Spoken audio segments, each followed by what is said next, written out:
let's start the process from the beginning. Okay. He starts in the morning, and how does it start?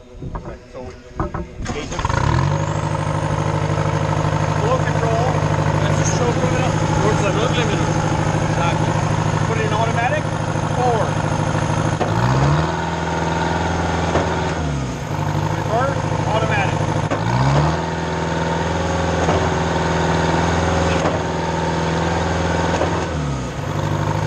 Now, if you wanted to do it manually, Mainly you can just do the dog. When you say manually, what do we mean to what manually?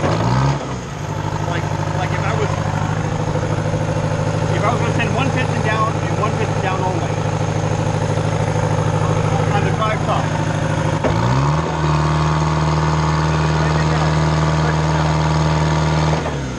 Now if I were to go down the other way, that way I can change the piston down. That's for maintenance. You would do branding for maintenance. Right. So when you start it, you are in dog cylinder, in the dog position.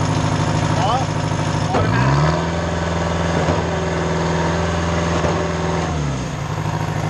And then the main control, you turn that off, you turn everything off.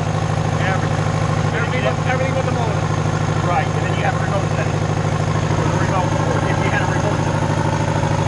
When I use a remote, because we don't have a remote. you don't have a remote, yeah. But if you want to, we can install one. We still have time. But in the off position, you're not going to have anything. Turn on.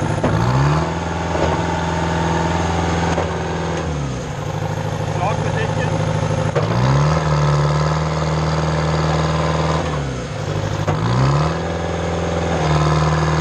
So this pressure's on at what? And about 240 bars. About 240. Once you hit 220, 230, when I'm pumping concrete, something's starting to get stuck. Yeah. Oh, absolutely. But this should be operating. Could be back there. Of course, slump. And then how many feet you got on? Of course. Basically, the Maycos, we're doing shotcrete with a Y now, running 75 foot out of 3-inch, and I think I'll do maybe 100, 115 bar. Okay. So not very much. If you hit 150, I'm looking for Start water. looking. Yeah. Okay, that's what I was looking for. You on the basis 100 with about 200 feet at an 8-inch slump. So we should be running right in here. 100 was hard. Yeah, 80, 100 bar. Right in there, yeah. Anything more than 150, I'm starting. Look at the zone. Me and the contractor usually fight over water, you know. Usually. So do you this has nothing to do with this. So do you guys rent pumps and you operate? You operate for a contract, or you Usually, a few times if the customer want to actually see their pump. display? Oh yeah. Gotcha. That's the only time we do it. Gotcha. That's usually, Diesel machine. diesel on both sides. Yeah, there's actually two tanks. Oh, there's two tanks. And they equalize. Oh, they do. Okay. So you can go on either side of the pump. But if you fill this, if you're all the way low and you fill this all the way up, by the time you get home, It's leveled in half. so be mindful of that. Now, You always want to fill both. now there is some grease points, and this is the reason why we're doing the shaft. This one, like grease. Yes. So you do have one on the You pay attention. It's just on the back bearing. Yeah. You see it? Yep. And you're going to do this. I don't see it. Where Just You see a little. yeah. See the, going that way. Yeah. Yes. And just like on the Mayco with boosters, you're going to do this every 50 yards, and at the end of the job. Because have you ever took an S in a part of a swing or a Mayco? No, I've seen We might have some yeah. used ones so here. You got a brass bushing with a rubber plate and a rubber O-ring, and that's the buffer from the concrete in the hopper coming out. So if you don't grease, or at the end of the day, because the shaft is moving always, it's always letting grout in a little bit at a time. So at the end of the job, you're squeezing the grout back out into the hopper, and that way it doesn't dry. You wait till you get back to the shop and grease, of course the grout gets hard, and then every day it keeps more grout out. Okay. So every 4 hours you need in it at least. Every 50 yards, and then at the end of the job. And that squeezes the grout out finally. And this pump is rated what, 45 an hour? 50. 50 an hour. I'm not looking for a big volume, a big speed. That's not what we're about. You're gonna have to lower it down, yeah, for sure then, because this is quite powerful. for being so Sure. Come down on a Yeah, absolutely, absolutely. And that's another thing. And the RPMs adjust oh, automatically on that. Yes, on these Maycos they do, right, Harold? Like that's what this is. You go to max. Right. So it always runs max. Correct. Because the same cooler is the cleaner too. So in theory, because the pump runs through the center shaft and through the back of the pump, off the same shaft, if you lower the RPMs, it lowers the coolant temp. So, you know, from around 2001 on up, everything's pretty much the same. You run everything flat out. There's no more of the day like in the 80s where you could turn the machine down and run the stroke limiter up. Right. And, you know, can't do that anymore. Gotcha. So here, so your grease points.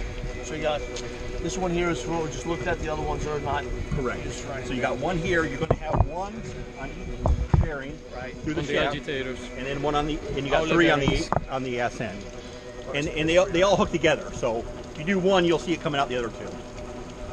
Mm-hmm. Grease is cheap. Grease is cheap. Yeah, that's what we always say. That's actually what we say. But grease is the cheapest insurance. I mean, I can't tell you.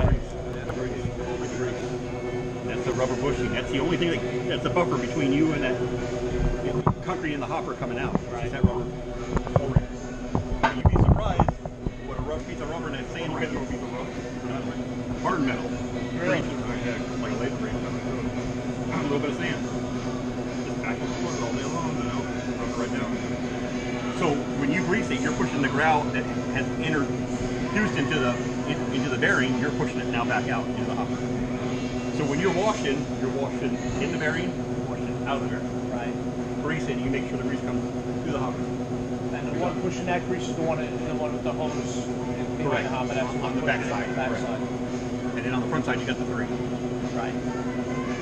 So those are the and then the agitators. The agitators have one of each on either side. Right.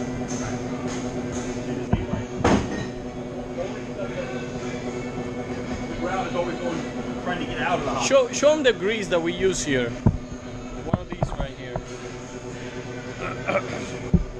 So this is high.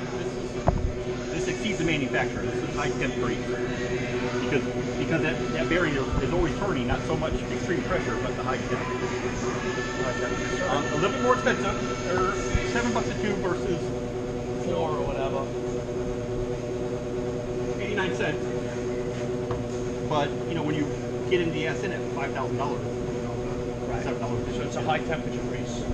Correct. That's probably what we just got from that And guy. it's a 301.90 actually. 31.90. Now, as far as pumping, you guys have some experience pumping concrete? Okay. Oh, okay. So we don't have to go through the particulars of when you plug and stuff like that. Years ago. I never did. Okay. Gotcha. All right. Well, I mean, we're here, so this is a 5-inch heavy duty coming out. Right? that is correct. That is correct. Yes. And we can hook up a test bar for you and show it kind of working a little bit. You want to see that? Let's do it. All right.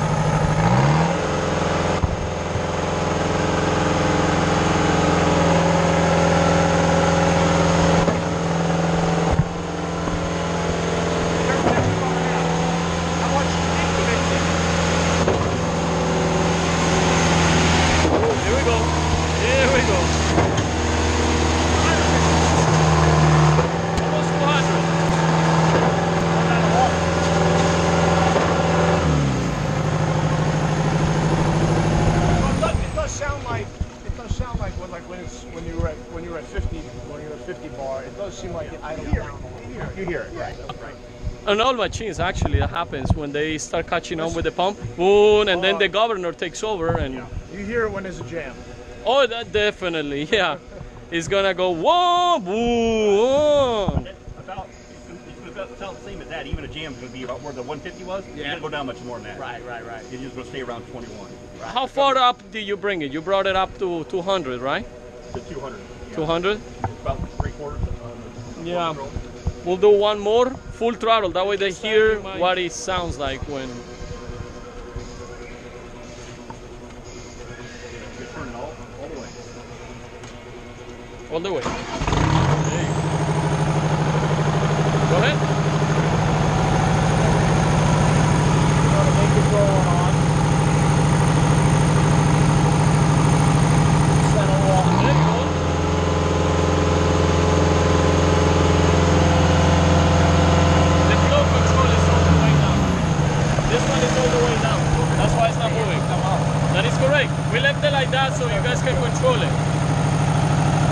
get wet. Here we go.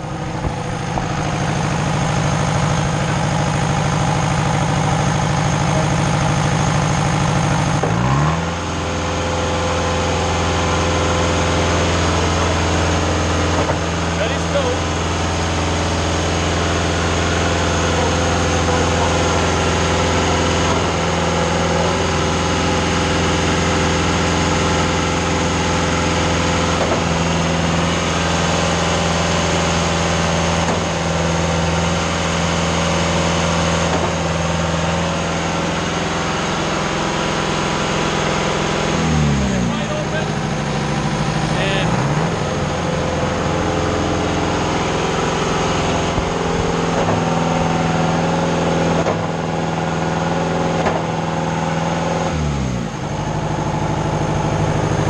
Was it in reverse?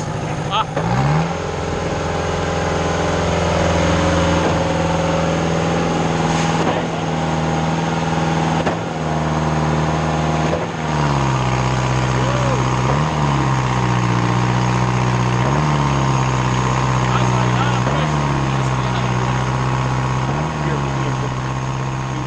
Pump hours, engine hours. You're going to change the filters, fuel, oil, you got air, and your belt. The B belt, Correct. And then you're going to change your hydraulic filter. Here. right? Yeah. You can get this at Napa or O'Reilly's, whatever. Correct. If you want to go to Original. original equipment, yeah. But the first thing I'm going to tell you is, you say, well, the pump blew out. You say, well, the pump you've been using, you say, Joe Miley or whatever New York's using. I say, I'm sorry, I got you, just like a car dealership. Okay, so you got your low part on the tank that you know about once a week. You're going to drain that off, condensation, right? And at 250 engine hours, along with all the filters, accumulator, and you're going to check your pre-tension pressure on your pump. So we'll do the accumulator real quick.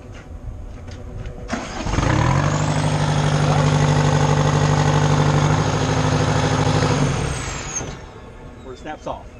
Where it snaps off is at your retaining pressure. All right, and then for your main pump, we'll just use the stroke time all the way up. Right?